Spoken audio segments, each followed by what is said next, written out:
What's going on, everyone, and welcome to Numbers Therapy. So a bit of background. We created Numbers Therapy originally to talk through the macro and bring on and showcase our experts in Metaverse HQ. And more specifically, so everyone can understand how all the big pieces fit together to make better decisions with NFTs and other investments using a balanced perspective, to learn about or from some of our people in the community, and to learn about different areas and opportunities out there, including different ways of thinking. More on Metaverse HQ, which we call MVHQ. MVHQ is the top Web3 trading and networking community, and we showcase traders, analysts, builders, and a variety of other rising experts in the space. All right, GM, everyone. Welcome to Numbers Therapy, episode 57 on this beautiful Friday. Today's episode titled Proof of Playment. What does that even mean? I'm not quite sure. I think we're going to figure out in today's episode. Here at Numbers Therapy, we're talking through the macro operational, financial, technical, trading based in this warming up market of Web3 to help us all elevate and have some good laughs along the way. For everyone who's live, feel free to ask questions. We'll be sure to pipe them in as appropriate. Numbers Therapy, as we know, is rated NFA, as in none of what you hear in here is financial advice. So without further ado, and on to today's guest and episode, payments, gaming, maybe two of the largest, best use cases of Web3, as we all know, or at least that's what we think. Today we have a twofer, maybe even a threefer, part entrepreneur, part payments, part gaming. Today's guest is a manimal, helping tear apart Web3 and the way things are done to craft its future. He has some excellent, truly excellent class-leading thoughts and an equally cool story to go along. He's even been known to inject lore into both his work and into his life. Very, very happy to have this guy as a friend, as a colleague. Please, everyone, welcome Dith to the stage, everyone. Dith, how are we doing today? Geez. Well, thank you so much, guys, for having us on. That's a super kind intro. Thank you. I'll try to live up to the Can I hype set of you up that for intro. failure? Yeah, exactly. Yeah, thanks a lot. Perfect. That's how we like it over here. So I'm sure anybody who's listening live, who's going to be listening unrecorded as well, are probably familiar with you. Maybe not your backstory as much. Maybe you can take us back a little bit and lay some pre-Web3 foundation for us on yourself to be able to start off. Yeah, for sure. Well, I've really spent most of my working life as a startup founder. Built a few startups. Some were bootstrapped. Others received funding, venture funding, institutional funding. I think the theme through the last 15 years really is that I've kind of generally had a go at many different things. At some point, I ran my family's fashion business. I had a healthcare startup, recruitment startup, marketplace startup. I've been a gamer my whole life. At some point, I did a startup in gaming. And of course, now I work full time in blockchain. Um, I was always interested in crypto, really, I think possibly since 2014, 2015, really because of like how punk rock the whole thing is. And I grew up listening to my favorite band as a teenager was like Rage Against the Machine. So I was kind of all about this, like, how can we go against the status quo? How can we, uh, make systems better for people? How can we kind of fight the man? And obviously, like, crypto just has that vibe about it. I think I became really red pilled on crypto tech. Ironically, when I started working at a payments company called Stripe, and then earlier this year, I made the move to work in blockchain gaming full time by joining Proof of Play. And we can speak maybe about Proof of Play later, but the TLDR is Proof of Play builds fully on-chain games and on-chain infrastructure. And maybe some folks know our first game is called Pirate Nation. It's already live. And I think I recognize one or two of the names in this room have either currently played Pirate Nation or have played it in the past. I could see you as like a teenager, getting pumped up in your room, listening to Rage Against the Machine, about to like knock over the man, right? Like getting pumped up about it. It's kind of like drinking liquid death because you rebel against like traditional water, for instance, right? Like, And it's so funny because you then grow up and you realize like, oh, okay, those guys are actually on like Sony's music label, and what they exactly. do doesn't like necessarily fully align with all the values that they supposedly represent. But when you're growing up as a teenager, you don't know so much about those things. But I mean, that was how I first connected with crypto. Before I really knew anything about it, someone just explained it like, hey man, this is like new financial system, and we can stick it to the man. And I was like, oh, that's cool. That is cool. And then obviously over time I got to know a lot more about it, and then eventually, like many other people, started degenning around and aping JPEGs and all that good stuff, to get a more hands-on experience. Do you even know who the man is as a teenager, out of curiosity, to be able to stick it to them, right? Like, I feel like at the very least you want to be in your late teens, maybe early 20s, to even know who the man is, right? Yeah, and it's really funny because I mean the reality is I had quite a good upbringing. Like good home, loving parents. I didn't really have like personally much to worry about. So a lot of like what I thought needs to be changed in the world was all external stuff. Like, hey, there's this like inequality out there. Oh, hey, there's these like governments that are corrupt and are not doing enough for their people. So I think I'm quite fortunate in that way. Like if you're raised in a stable, loving environment, then you start looking externally for problems to solve. Yeah, yeah, that makes total sense. So, all right, so UK focused, like you said, but in this show, we like grabbing any little bit of alpha we can, be it narrow, be it wide, be it whatever. I want to start where you started, actually, which is your recruiting startup that you talked about. I think was in the UAE. You said, right? Is that correct? Yeah, so I spent a bunch of time out in the UAE. I've done a couple of startups out there. I mean, I ended up leaving sort of 5, 6 years ago.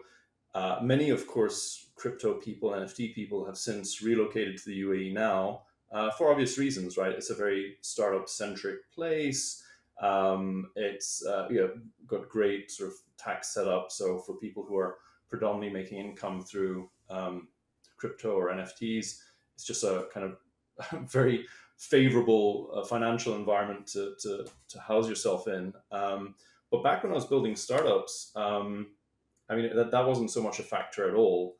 I think where I was interested in that part of the world, and I spent a bunch of time in UAE where, I mean, maybe not everyone knows, but UAE is basically home of Dubai, which is kind of like the crown jewel. It's like the city. It's not the capital. The capital is Abu Dhabi, but everyone knows Dubai because that's where a lot of the marketing dollars are spent.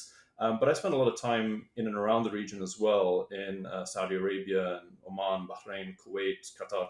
I mean, one of the jobs that I had probably about 10 years ago. So, what I skipped over is like most normal people, between startups, you have to pay the bills. So I've had so-called normal jobs in between some of my startups. And one of those jobs that I had kind of sent me around the region quite a fair bit.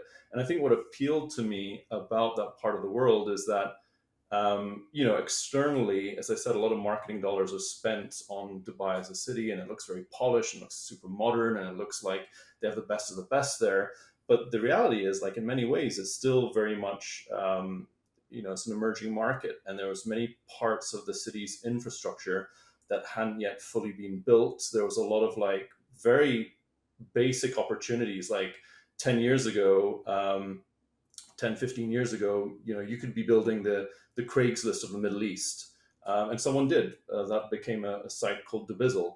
You could be building like the Uber of the Middle East, and someone did. That became a very big unicorn called Karim, which ended up getting acquired by Uber.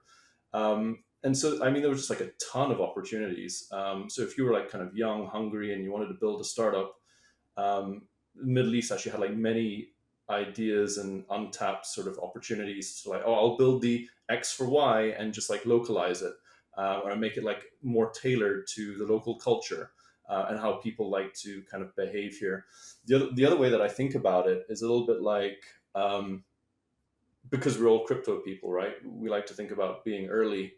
Um, so building stuff in the UAE is a little bit like being early to like a really high potential L2 or something, right? Like there's a lot about this city and this culture that has compatibility with systems that you know and how you like to live and work, like an L1, like Ethereum being the sort of your main playground. But it pays to be early to like farm or build on this L2. I don't know if this analogy makes a lot of sense, but I always thought about it like that, right? It's an emerging market. It's kind of like this new ecosystem, and if you have ideas, I still think it's pretty, for what it's worth, I still think it's pretty early out there. Um, so yeah, I had a lot of fun and a lot of great memories from the place. A lot of friends still living out there. Good funding scene also, did you find it? I know you said, 10 years ago, of course, quite different than it is right now, but then now, good funding scene from what you can tell? So I think it's gone through ebbs and flows. Back in the day, I raised a Series A in UAE, like that was probably about 7 years ago, and that was very hard because investors, firstly, there wasn't a whole lot of capital going around, and secondly, investors were pretty inexperienced. So I remember one day I was raising, I was going through the Series A process, and I spoke to a pretty junior partner working at a fund called Bessemer.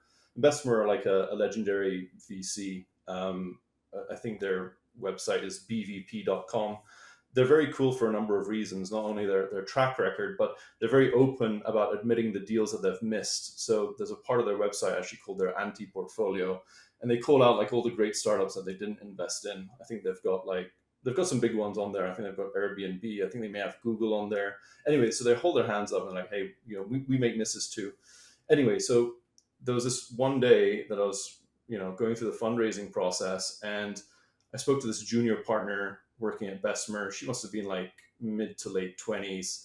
But she was essentially like lining up into the guy that did LinkedIn Series B, right? Like they have a bunch of very experienced partners in the fund. And so, it was a short intro call. I spoke with her for like 30 minutes, but you could tell by the quality of her questions, like she really understood marketplaces. She really understood our market, what metrics mattered, who else were players in the, in that sphere. And then the same day, literally a few hours later, I had a call with the general partner, like the most experienced and influential person at the Middle East's largest fund at the time. And the quality of questions was just completely subpar relative to the Bessemer partner. And that was just like kind of a moment in time that really showed the contrast between like, okay, you have very mature, advanced, and large venture markets like the US, and then you have very like sort of small, emerging, up and coming ones like we had in the Middle East. So the TLDR is it was very hard to raise funding, even though we had good metrics. I took the company to doing about $1 million ARR, and it was a SaaS model, right? So by the usual sort of ratios, I should have been raising easy at $7-8 million pre-money, but it was very difficult. In the end, we raised a round, but it was just it took a lot longer. It was a lot more painful than it needed to be. And it was kind of at that point that I was like, hey, this is really fun building a startup in an emerging market. But damn, if I was building the startup in the US or in Europe, like I probably would have raised funds in 20-30% of the time. So I think, those are the pros and cons, right? Like I highlight a lot of the pros, like, hey, it's an emerging market and there's a lot of things that hadn't been done yet. And if you're young and hungry, you can seize those opportunities. But the downside was like funding was painful. That ended up becoming better once I left. In sort of more recent years, it's become a lot better. But I still think it has some ways to go, right? Like when we compare like the juggernauts of like American VC, where deals are cut pretty fast and real risks are taken and people really think like VCs. I still think a lot of the Middle Eastern VCs think a little bit more like banks. They probably have a little bit more of a PE mindset than a VC mindset. Yeah. I mean, but still, the arbitrage that exists there that you're talking about 10 years ago, like that still exists right now, right? Like there's opportunity. There's always emerging markets that exist. There's always markets that are behind, right? The flows Yes. commonly Yeah. these days seem to go from like parts of Asia into parts of like Europe and the US, et cetera, and then parts to other places, right? That kind of a thing. So it seems Well, I like there's also think always there's like opportunity. a regulatory arbitrage opportunity as well, right? Like every month that goes by with these like tier one massive Western economies not really figuring out how to build the right frameworks around crypto is like an opportunity for these emerging economies, right? Like, I think from what I hear and see, exactly like government of UAE are making some pretty good and smart moves around encouraging crypto companies to come and base themselves out of that country. And that's an opportunity for them, and it's an opportunity for builders that want to go and build out there. And it's kind of to our loss, like in the West, right? Like, we And should you're be also going to retaining get, those startups and protocols. you're probably also going to get incentives too, right? So like for anybody looking to build something, not only will you have a place where you can build that's better supported with regulatory frameworks, everything else, you also probably get some incentives as well to move there, create businesses there, things like that, right? And you'll be able to stand out as well. I mean, I feel like it's, as long as Yep. like there's some funding that exists, like it could be a win-win, wins from like all angles, to be honest, to go to another market. Totally. I mean, I really see it for that very point, really as a startup in of itself, right? Like, I see the city of Dubai and the UAE as a startup, and many other emerging economies and kind of growth economies. They're operating like startups. They're like thinking like, hey, our our users or the customers that we want to appeal to are guys like Aslo and Dith who have ideas, and we want to bring them out here. How do we make their life easy? Okay, we'll have like really favorable tax systems. Okay, we'll give them those incentives that they come out here. Okay, we'll make sure that the regulations are really encouraging so that you don't have to jump through seven flaming hoops and triple somersault backwards over the Berlin Wall just to like incorporate your crypto startup. Yeah. I mean, so you're going to get a really sick life in a place that's probably lower cost of living. That's probably going to have incentives. You're going to get to build whatever you want. You're going to have to not have to worry about it. You're going to get lower cost, probably team and staffing, like et cetera, et cetera, et cetera. Like pretty sick setup if anybody wants to build something, whatever that's worth. But I want to talk about payments for a little bit too, because I know you have a Stripe background. I know that was you already putting on Rage Against the Machine in the beginning and thinking about how to take down traditional pathways. I feel like something we don't talk about a lot. I only spend a couple minutes on this if we can, but I feel like something we don't talk about a lot is like the pre-crypto payments structure that exists. And I'm sure it's not something super familiar to most people unless you were in payments, about how payments works. Do you mind giving like just a couple minute version of that, of like what that kind of payment flow looks like, just so everyone's on the same page, and then we can kind of go into maybe some crypto afterwards? Yeah, totally. I think where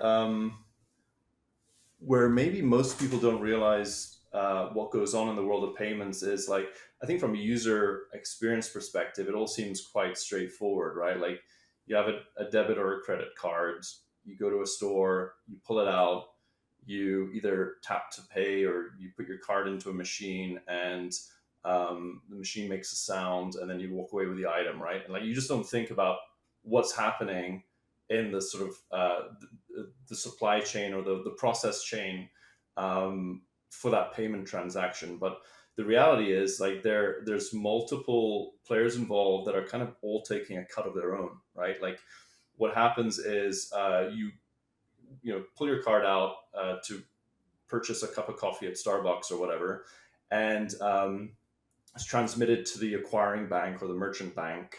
It then goes through the card networks like your Visa, your MasterCard, your Amex. It then goes to your issuing bank. And depending if like you're in another country, they kind of maybe a correspondent bank or some foreign exchange fees that are applied somewhere along the way.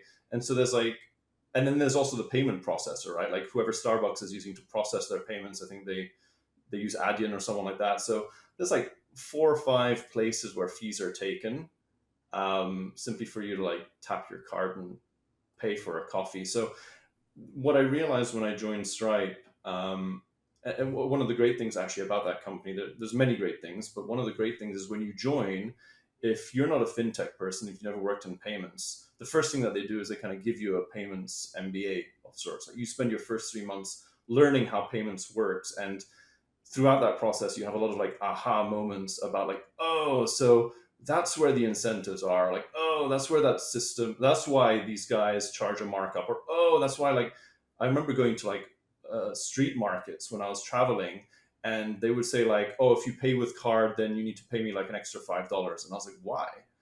Well, you kind of, the all those kind of answered questions are answered when you start working at a company like Stripe, because They take you through this like mini payments MBA for you to like understand the landscape, and that's why they hire quite a lot of people that don't come from a fintech background, because they teach you what you need to know. But ironically, through learning all that stuff and understanding how like Stripe tries to solve those problems, I was just like, this is madness. Like, there's like, you're telling me for someone to go to a retail outlet and buy that cup of coffee, there's like all these middlemen essentially taking a cut for not really adding all that much value. So it immediately stood out to me as being like excessive, and in some cases egregious, how some of these fees are taken for so little value delivered in return. And so it was really within those first few months at Stripe that I was like, oh, yeah, crypto is pretty punk rock from a narrative perspective, sure, but I can actually now see how it makes a lot of sense as a technology. And that some of this like TradFi payments infrastructure, like, I think is under existential threat from crypto, really. So, I mean, maybe one question to ask first before we get to crypto is like, does it need to be like that? Like, do there need to be five different technology providers or players plus within the chain? Like, does it need to be like that? Do payments need to be like that historically? And if so, why did it need to be like that, in your opinion? Yeah, I think that's a really interesting question. I think the need, if I'm trying to rationalize the need, I would say that maybe the first bit is that a lot of these systems were built in a non-compatible way. They were not built in a coordinated fashion, and banks talking to each other and card companies talking to each other and everyone going like, okay, we need to make sure that we're like interoperable and this is all going to like work and plug together. Like, this wasn't the blockchain, right? This wasn't like Ethereum where everyone saw what everyone was building. These were like closed systems, and some were built like in the 60s and the 70s and the 80s and the 90s, and so on. And there's like incredible amounts of technical debt. So actually the value proposition and what a company like Stripe can offer is they end up going to a business and saying, yeah, look, this is a plumbing, this is like a spaghetti in the background. The way the money flows and who takes cuts and the banks, and all, this is spaghetti. That's why we've built an API that makes your life easy. That's the opportunity for these like large payments companies. So I think the first reason why it is so is because of the lack of interoperability. The second reason is probably around risk.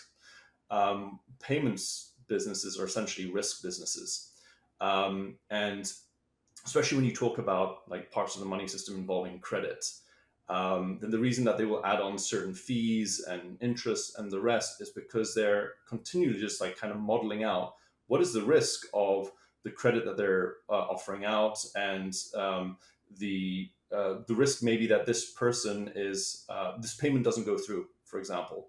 So again, you go to the Stripe example, and why does Stripe charge businesses what they do in terms of their fees? Well, because if that business goes, if a Stripe user goes out of business, then Stripe's on the hook, and like any like kind of dues that have gone through their payment rails, Stripe's on the hook for that. So I think there's a couple of fair reasons why the system is why it is. But that doesn't mean that doesn't mean that parts of it can't be made better through crypto, right? I think the nuance in trying to answer how crypto would replace parts of the TradFi payment system is important, because I don't think crypto should replace all of it, but it should probably be used for more than it currently is. So okay, all right, you're dangling. By the way, this episode is not sponsored by Stripe for whatever it's worth. We seem to, to certainly like them, and they're very innovative. Maybe in the future they'll be sponsoring our show, but it's not sponsored by Stripe. Disclaimer there. All right, so you're leading us into, of course, the crypto where we're going here. But I guess the question is the following: I want to hear certainly, your thoughts of like where crypto should play in that flow, but also like where are we at in general with crypto as a payments mechanism? Not crypto in general, right? Not crypto for all the various things it could be used for, but specifically as a payments mechanism. Like where are we at for that right now? Where do you think it's going adoption curve wise? And I guess where do you think it should be, within the chain? What place do you think it should have within the chain? Yeah, great question. I mean, I think we're basically like barely anywhere on the adoption curve, right? I think a lot of what's being discussed is is still somewhat theoretical, and sadly, we haven't really seen a lot of this put into practice yet. But the example that keeps coming up when you ask people like, okay, well, I don't want to use like I don't want to pay for my Starbucks coffee with Ethereum, right? It's like no, but also today, if I were to send you cash, Aslo, in the US, like it would probably take 7 days to arrive, and like the fees are extortionate, right? So the example that keeps coming up as kind of the no-brainer for crypto is cross-border payments, right? Because we know correspondent banks charge exorbitant fees, and it takes ages, and there's like this kind of real mishmash and age-old configuration between how money gets routed. I mean, in some cases, you don't even know which correspondent bank money will flow to in an international transaction. So when things go wrong, it's almost like meme levels of shit showiness trying to unwind it and unpack it and figure that out. And the fees are exorbitant. But really, the opportunity for crypto in payments is actually the same opportunity that exists for all the TradFi payments companies like Stripe and Adyen and the rest, because it's a very tiny fraction of global payments volume that currently happens online. People who are like always online, like you and I, think everyone pays for everything online, and they really don't. Like it was just a few years ago, I think it was like 2018, 2019, you had like retail sales online in the US were 15% of the total pie. And last year it was about 25%. So it's growing fast, but we need to recognize one in every four purchases is still made like in person. Sorry, 3 in every 4 purchases is still made in person, right? And it's only 1 in 4 that's made online. And your 1 in 4 includes Amazon, by the way, right? I mean, this is everything purchased online. Yeah, exactly. So the bet is for crypto as payments or online payments in general is like, hey, we're still early in terms of this user behavior, right? Like most people are still paying for stuff in person, and never mind even using cards, right? There's some markets where a lot of like most in-person payments are still done in cash. Talking about like UAE and Middle East, like that was actually a problem that all these startups had to solve for, right? Like Uber in their domestic markets, like they started in the US and they went to like tier one Western European markets, never had a mechanism for people to pay in cash. Well, their rival who set up in the Middle East needed a system that riders could actually pay in cash because that was a preferred like payment method. And if you look at the total like growth opportunity in e-commerce, I think it's growing from something like 15 trillion uh, last year is going to hit 50, then 80, and then probably 100 trillion in the next 10 years or so, right? So the entire market is going to like go 3x and 5x and then eventually 10x. So to me, it's a no-brainer that we're going to be using crypto for parts of that. We're not going to use it for everything. As I say, like I wouldn't make sense to try to pay for your coffee with Ethereum, like why gas fees and so on. But there are parts of this, there are parts of the payment system because it's so large and there's all these different use cases, where crypto can come into play. And is it possible that maybe I'm just taking different stab at this and see what your reaction is to this? Is it possible it's just simple as like debit versus credit, right? I mean, what they're really seeking with crypto is like immediate settlement, like you said, like in the cross border thing, right? And Mm-hmm. crypto enables immediate settlement, right? Even for a coffee shop owner, right? This gives faster settlement, or crypto gives instant settlement in theory, right? Or possibly depending upon how it's structured, right? Is it possible it's just that simple? It's just So debit versus credit? I think you can think of it in that way. I think the other way you can think of it, with again, staying with the coffee example, is around loyalty and rewards and incentives, right? And that's what we're seeing play out as well. Because when we chatted last, I called out this title of this blog post that Jez put out recently, saying like incentives are crypto's like killer app, right? It's like the main thing that crypto is really good at. And if you think about that, like incentives, okay, we'll talk a bit about that maybe in the gaming context also. But you think about it through e-commerce, and it's therefore about what's really important in an e-commerce setting is loyalty and data. So it's really interesting to think of it as maybe solving some problems in that domain as well. And I think that's like kind of already happening, right? Where you see how certain rewards are given, and certain collectibles are given. Yeah. And I think we'll see a lot more of that, right? Like from reading bits and pieces around the strategy that Coinbase has with Base.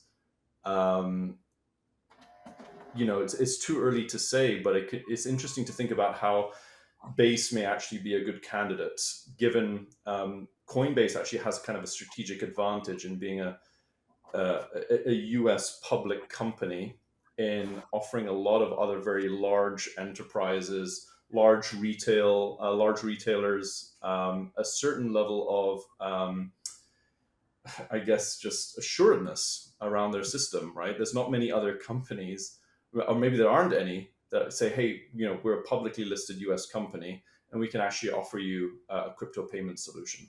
Yeah. Yeah, that makes total sense. And I mean, loyalty and rewards, I 100% agree with you. Super, super, super untapped. What's also interesting about that one, right, is the data ownership piece as well, right? That has to migrate totally to be able to do this. And so, like, the context of loyalty and rewards as a use case, by the way, right, is, you give us your data and information on transactions, whatever that means, and we'll give you rewards for it. We're incentivizing your behavior so that we can remarket to you, obviously, right? And that obviously changes a little bit as it becomes, your own data and that kind of a thing. So totally agree with you there.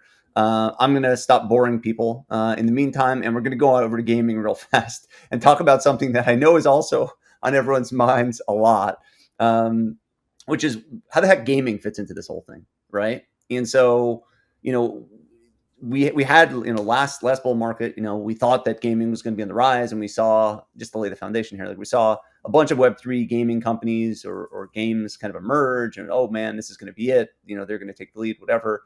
And we saw all sorts of garbage that happened, right? We saw some things that were good, like some seedlings that were good of companies developing good concepts, things like that. And then we saw some companies that had huge development issues and non-sticky behavior, just a whole variety of issues that existed, right? So the question then, of course, in the last year and a half of the bear was, who's going to win here, right? Is it going to be Web2 companies that go into Web3 and use their existing user bases and all that, and just redesign, right? Just change what the ownership model is.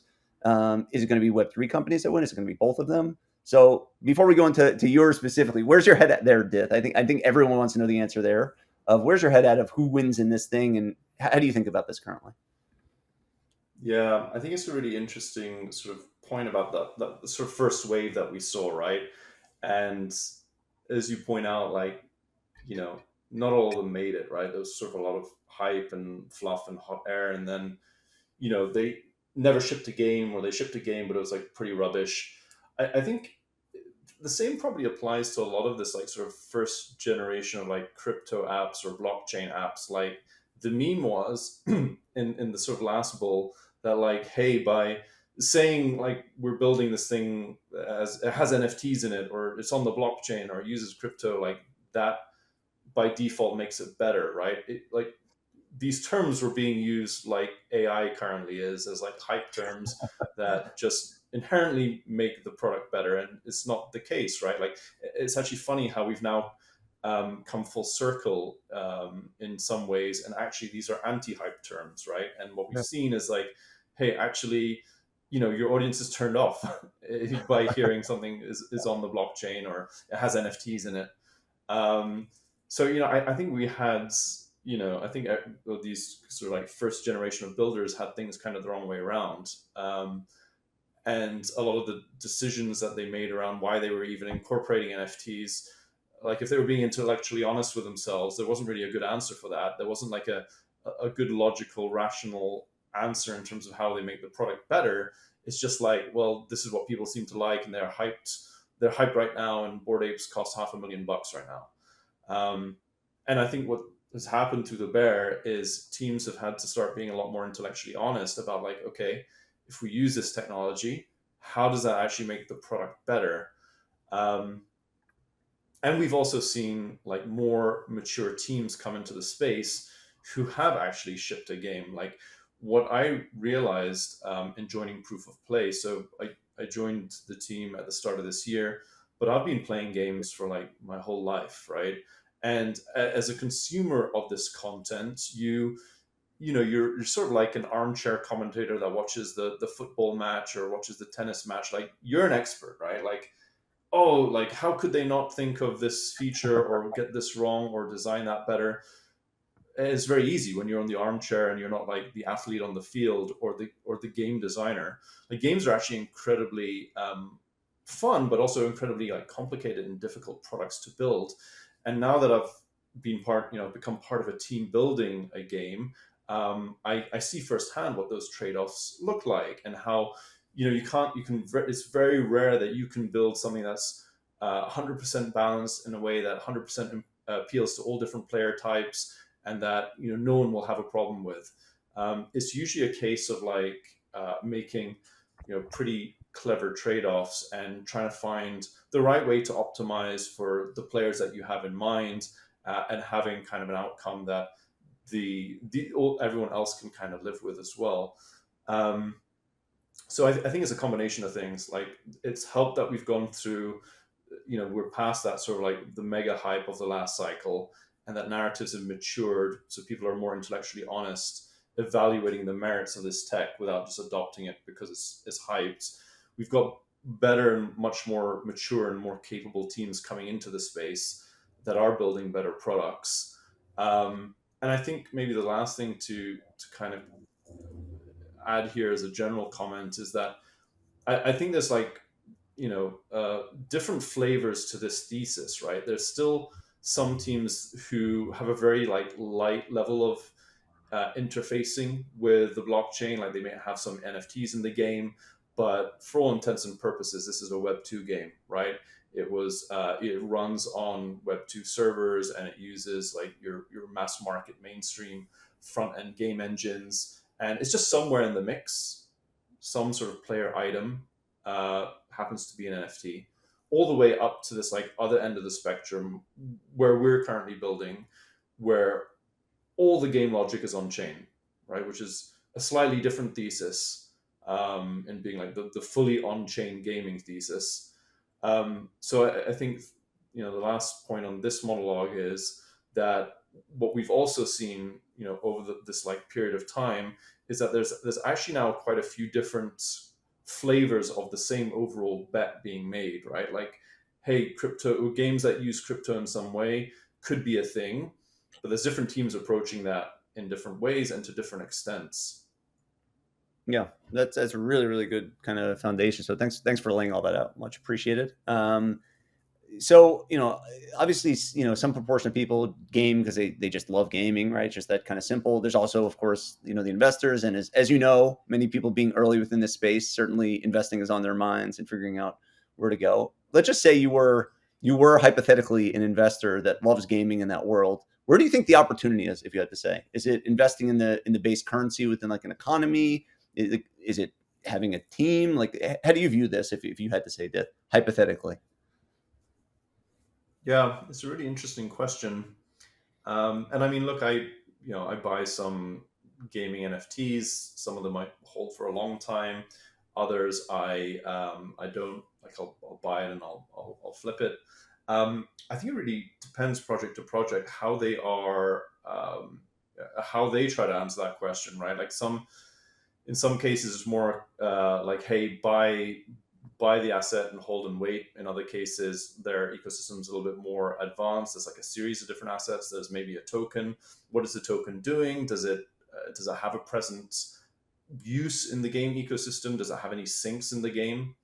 I think what we've probably seen over the last couple of years are a lot of teams launch a token early, and for a number of reasons, right? Like, I think one of the reasons teams do that is they just want to generate some liquidity, right? That's a way that as a team or as a company you can raise some funds. But then obviously the problem would be they kind of launch their token early. There's no immediate in-game sinks for it, and then once the hype kind of runs out, you end up with the sort of the dip, right? The eventual dip that follows. But what we've seen in some of those cases is like, okay, well then those teams follow through and they launch the game, and the game has sinks, and people start getting excited about the token again. So I mean, I've seen all the different sort of, I guess, configurations and answers to this question play out, I don't think anyone is necessarily like best in class, best practice, like just do this and forget what anyone else is doing, because I think the story's still being written, right? Like we're still too early to definitively know that Team X or Team Y have got it completely figured out.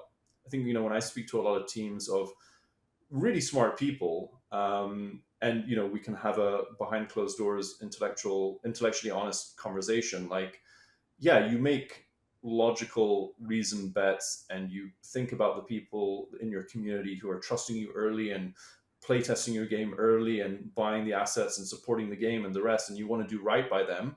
But as I say, the playbook is still kind of being written. No one knows for sure. So I think a lot of teams are kind of giving it their best bet, but to an extent are kind of like fafoing it and Yeah. getting data as they go along. I think we'll all together be in like a better place to answer that question in probably as little as a year, uh, but definitely in like 2 or 3 years. Yeah, that makes sense. One of the other things that stands out is like, if you go back a year and a half, there were some gaming NFTs, as you know, that were mega, right? Like Axie really pushed up very effectively, like really high prices for some of the NFTs, right? Um, Other games, big time certainly had some. Legends had some. There were a bunch, right? That were really high. Is that a real model that exists? Do you think that's going to come back, where there's going to be truly really high priced NFTs within games? Is it only going to be for super exclusive things? Eh, Is that a thing? Do you think that's going to come back again? How do you view that? Yeah, I think it will, because I mean, at the end of the day, um, like I just still, kind of, I think a lot of different questions can come uh, into a funnel where if we like really drill down into like how can this price be justified, right? How can this gaming asset be worth X thousand? How can a board ape be worth Y thousand, and so on? And this is a social signaling product, right? But the difference is with like a digital social signaling product, one that you use in a game or you uh, own in the metaverse, is that it scales potentially infinitely and we can prove ownership. Whereas like yeah, a Ferrari maybe has super great performance as a vehicle. Louis Vuitton bag maybe is like really high quality materials.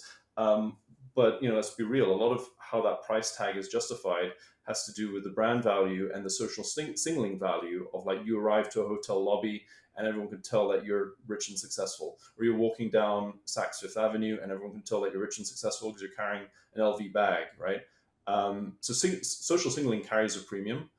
And I think that like where gaming maybe even has an edge over PFPs, is that there can also be like a utility premium in the game, right? That maybe depending on the design of the economy, this thing doesn't just make you. It's not just a flex that you have this asset, which we know is valuable because people have always paid to flex, but maybe it actually earns you more stuff, right? So it's like the equivalent of like imagine if when Yuga did the when ape coin drops, right? But actually some of the different apes paid you differently based on who had rarer traits, right? In the end everyone kind of got the same thing. It was by holding length, or you just needed to have the asset at a certain point in time. But with games, there's like I think a an added dynamic to it, right? Like you can actually have certain in-game items that essentially have better yields than each other. So like fundamentally, it doesn't make sense to me that we won't see that kind of bubble again. I think we will. It just is a question of in which games and at what point in the cycle, and who from the last who from the last cycle will have like I guess learned their lessons to recognize when things are getting maybe overinflated and we're all getting a little bit too excited. Yeah, that makes sense. So I mean, you guys just released, if I'm not mistaken, Pirate Nation, correct? Like this is days ago. Is that right? Well, Pirate Nation has been around a while. What's changed recently is that the game launched actually about a year ago, but it launched in a very early state, right? Like I think there's two approaches that teams take. They either try to build in a closed box and like, hey, we're going to try to make a really awesome game, and then we're going to like surprise, Jack in the Box is going to pop out when it's like really ready. Or you do what we did, which is like launch in a really early state and build it with the community. Like we've shipped updates almost every week since launch. A lot of how we've built the game has been informed directly by the community, giving us feedback. Could literally be a comment in Discord that prompts a linear ticket that then makes it into the game. So we built in public. We've shipped a lot of updates, one update per week ever since launch. But what's changed recently, and why I think the game is a little bit, on more radars than we were, are two things. Number one, we came out, we announced the funding that we've received as a company. And number two, though, is we've made the game go free to play. Whereas like previously in this like earlier phase of the game, you needed to own a founder's pirate, which is like our Genesis NFT. You had to own one of those to even get into the game. So, we kind of had this gating system with this glass ceiling sort of limiting our growth, so to speak. And that was by design, right? Like we were focused on like trying to get some core game loops live. We didn't want to have a massive influx of players. So it allowed us to stay focused with like a pretty niche and very passionate but pretty small community.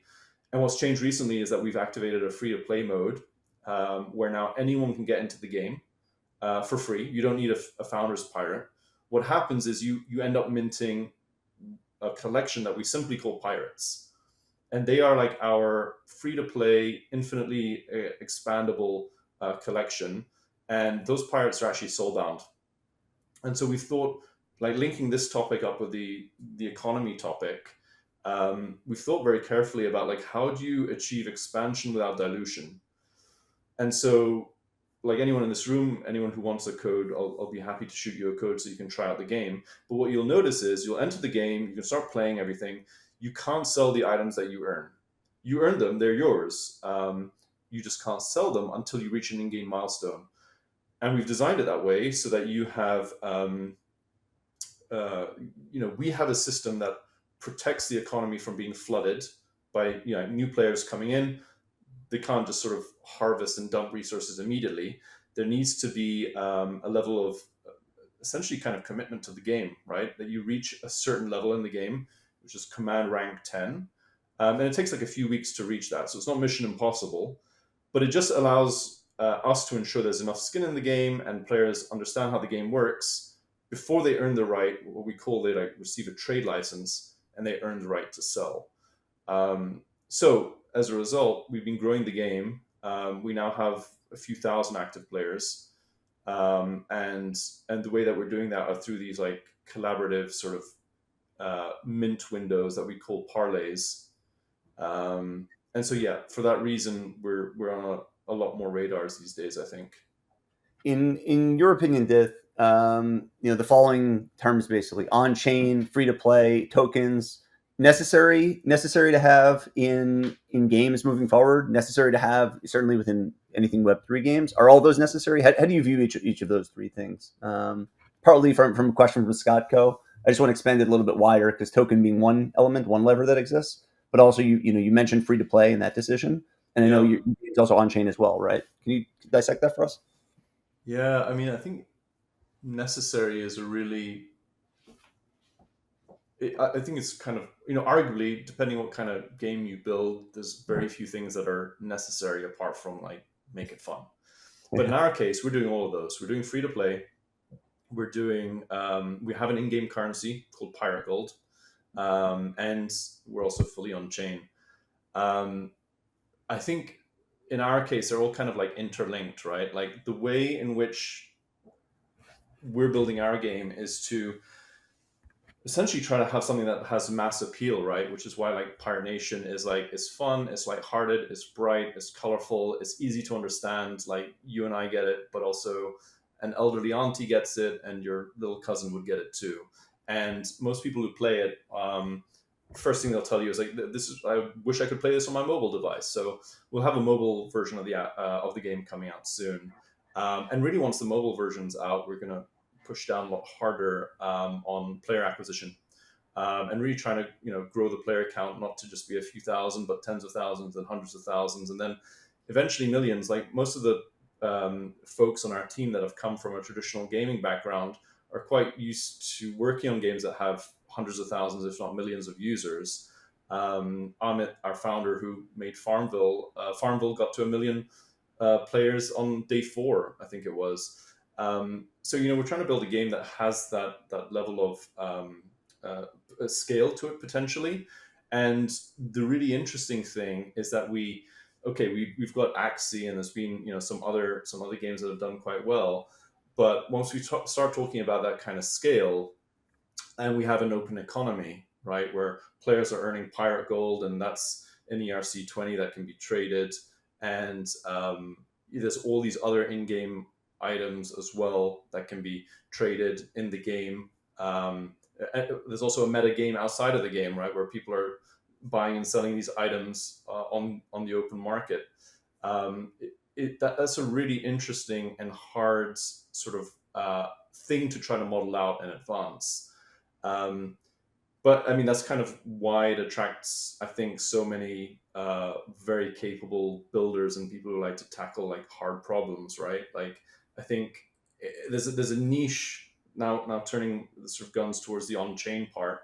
There's a niche part of Web3 gaming all around specifically on-chain games, and it's called the autonomous worlds sort of ecosystem or community, where you have a lot of game builders that are building games, but they're on chain.